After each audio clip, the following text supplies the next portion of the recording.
Islom dini qanday paydo bo'lgan? Islom dinining tarixi uzoq yillar oldingi Arabiston yarim orolida joylashgan Makkaga borib taqaladi. 570-yil. Makka ikki sabab tufayli juda ham muhim shahar hisoblangan. Birinchisi, Ka'ba, ya'ni Allohga sig'inadigan qadimgi ibodat maskani bo'lganligi uchun. Ikkinchisi, Muhammad sallallohu alayhi va sallam aynan Makkada tavallud topganligi uchun. Avvallari Makka juda ham adolatsiz shahar bo'lib, uni boy va zodagon oilalar boshqarib kelgan. Ular shu qadar zolim ediki, kimdir shahardagi urf-odatlarga yangilik, o'zgartirish kiritsa, zodagon xonadonlari tomonidan shafqatsizlarcha jazolanar edi. Shahar butunlay shu odamlar qo'lida bo'lib, doim ularning aytgan, degani degan edi.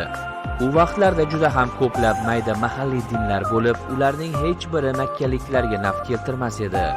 Ka'ba atrofi 360 dan ortiq but sanamga to'lib toshgan. Sanamlarning hammasi shunchaki befoyda haykallar edi xolos. Shunday qilib faqat yakka ilohga sig'inadigan Muhammad sallallohu alayhi va sallam singari kambag'al va yetim bir bola o'sib ulg'ayish uchun Makka juda ham sharoiti qiyin shahar bo'lgan. Muhammad sallallohu alayhi va sallam uni Alloh deb atadi. Arab tilida Alloh nomi yakka yolg'iz iloh ma'nosini bildiradi. Afsuski Muhammad sallallohu alayhi va sallamning otasi Abdulloh uning tug'ilishidan ilgari olamdan o'tadi. 570-yil. Onasi Omina ham Muhammad sallallohu alayhi va sallam atiga 6 yoshligida qazo qiladi. 576-yil. Bolalikdan erta yetim qolgan Muhammad sallallohu alayhi va sallamni bobosi Abdul Muttalib o'z qaramog'iga oladi. Ammo ko'p o'tmay bobosi ham dunyodan o'tadi. 578-yil. Abdul Muttalibning vafotidan so'ng Muhammad sallallohu alayhi va sallamning tarbiyasini amakisi Abu Tolib o'z zimmasiga oladi. Abu Tolib shaharni boshqaruvchi oilalar tomonidan hurmat qilingan shaxs edi. Amakisining qaramog'ida bo'lgan Muhammad sallallohu alayhi va sallam o'sha vaqtlar shu boisdan omon qolgan. Payg'ambar sallallohu alayhi va sallam faoliyatini cho'ponlikdan boshlab, keyinchalik yirik bir savdo karvonida tadbirkorlik qila boshlaydi. U Xadicha ismli badavlat va beva savdogar ayol qo'lida bir qancha vaqt ishlagach, Xadicha uning rostgo'yligi, haqqoniyligi tufayli yoqtirib qoladi va bu ikkalasining birga turmush qurishi bilan yakunlanadi. Bir qancha vaqt o'tib, payg'ambar sollallohu alayhi va sallam yolg'iz qolish uchun xonroq joylarga ketishni istay boshlaydi.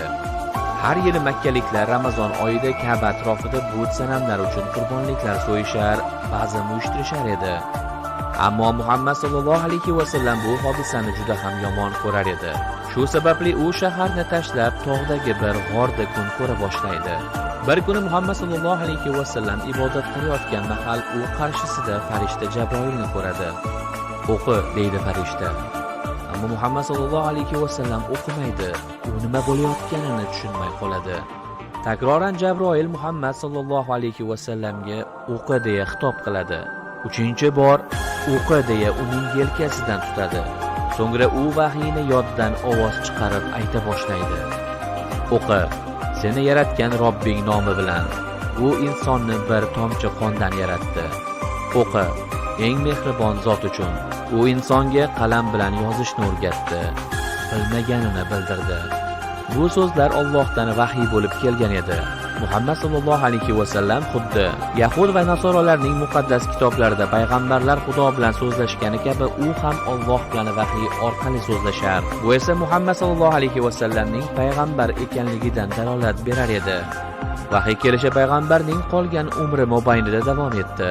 Vahiy kelar, payg'ambar uni yoddan o'qir, uning do'stlari esa Muhammad sallallohu alayhi va sallam yoddan o'qigan Allohning kalomini yozib olar edilar. Yillar mobaynida qaydlar to'planib jamlandi, bir kitob qilindi va unga Qur'on o'qish deya nom berildi. Chunki Muhammad sallallohu alayhi va sallam Qur'onni o'qirdi. Bu hodisa Muhammad sallallohu alayhi va sallam payg'ambar bo'lganligidan ancha vaqtlar o'tib sodir bo'lgan.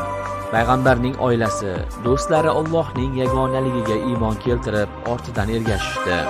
Bilamizki, islom bo'ysunish, itoat etish degan ma'noni bildiradi va muslim Allohga itoat etuvchi, bo'ysunuvchi demakdir. Shunday qilib payg'ambarning ortidan ergashuvchi musulmonlarga og'ir kunlar boshlandi. Iymon keltirganlarga qaqshatqich azoblar berildi va hatto ayrimlari beshafqatlarcha o'ldirildi. Musulmonlardan ba'zilari azoblardan qochib Habashistonga qochishga muvaffaq bo'ldilar. Ammo eng og'ir azob Muhammad sallallohu alayhi va sallam bilan sodir bo'ldi. U Xadicha onamizning vafotiga sabr qilishga majbur bo'lgan chog'da ko'p o'tmay uning amakisi ham vafot etdi. Keyinchalik Muhammad sallallohu alayhi va sallam juda ham g'aroyib voqeaga guvohi bo'ladi. Buroq nomli qanotli otda Makkadan Quddusga boradi va osmonning 7 qavatiga ko'tariladi. Payg'ambarlar bilan so'zlashadi. Jannatning ichiga ham kirib chiqishga sazovor bo'ladi. Va nihoyat ortga 5 vaqt namoz o'qishlik va ibodatga mahkam bo'lishlik buyrug'i bilan qaytadi. U Quddusga qaytadi va Makkaga uchib boradi. Biz bu hodisani Meroj kechasi, ya'ni tundagi sayohat deb ataymiz.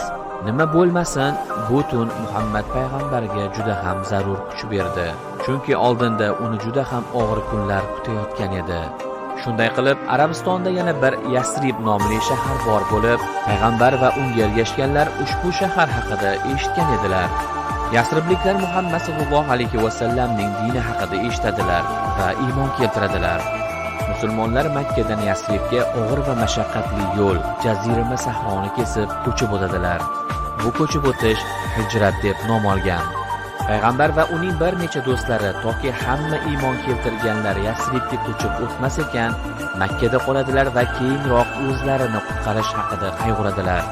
Bu orada Makkani boshqaruvchi oila vakillari payg'ambarimiz sollallohu alayhi va sallam tunda uxlab yotgan chog'ida hanjar bilan o'ldirishni reja qiladilar. Ammo payg'ambar va uning yaqin do'sti Abu Bakr aylanma yo'l orqali qochishga ulguradilar. Ularning orqasidan ta'qib qilishadi va ularga yetib oladilar. Tog'dagi g'orga berkingan Muhammad sallallohu alayhi va sallam va Abu Bakr ularni hech kim topib olmasliklari uchun Allohdan madad so'rab duo qiladilar. G'orning og'zi o'rgimchak to'qigan qalin to'r bilan berkilib qoladi va g'or og'zida qush inini ham ko'rgan ta'qib etuvchilar g'orda hech kim yo'q deb o'ylaydilar. Allohning izni bilan o'rgimchak va qush Muhammad sallallohu alayhi va sallam va uning do'sti Abu Bakrni himoya qiladi. Payg'ambarimiz xavfsiz Yasribga, ya'ni hozirgi nomi bilan Madinaga yetib olishadi. Shundan so'ng madinaliklar va makkaliklar o'rtasidagi katta jang payg'ambar va uning ummatini kutib turgan edi. Birinchi jang Badr jangi 624-yil.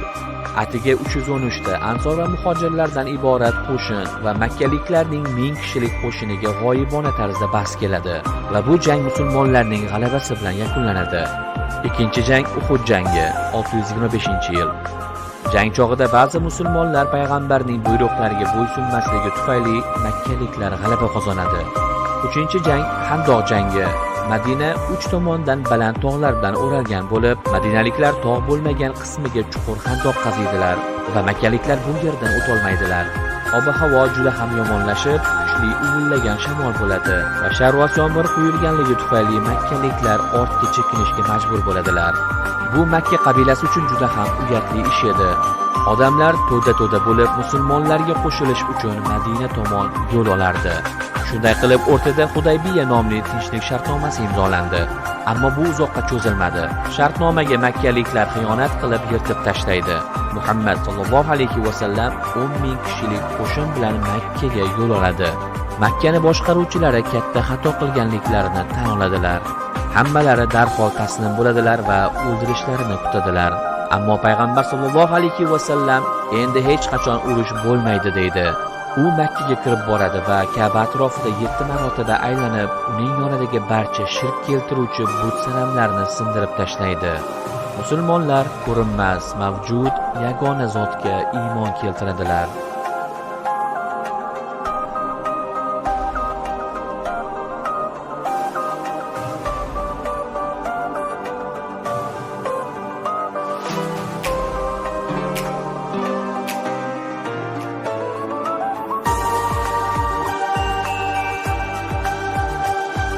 Islom dini qanday paydo bo'lgan?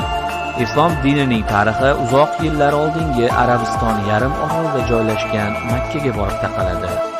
570-yil.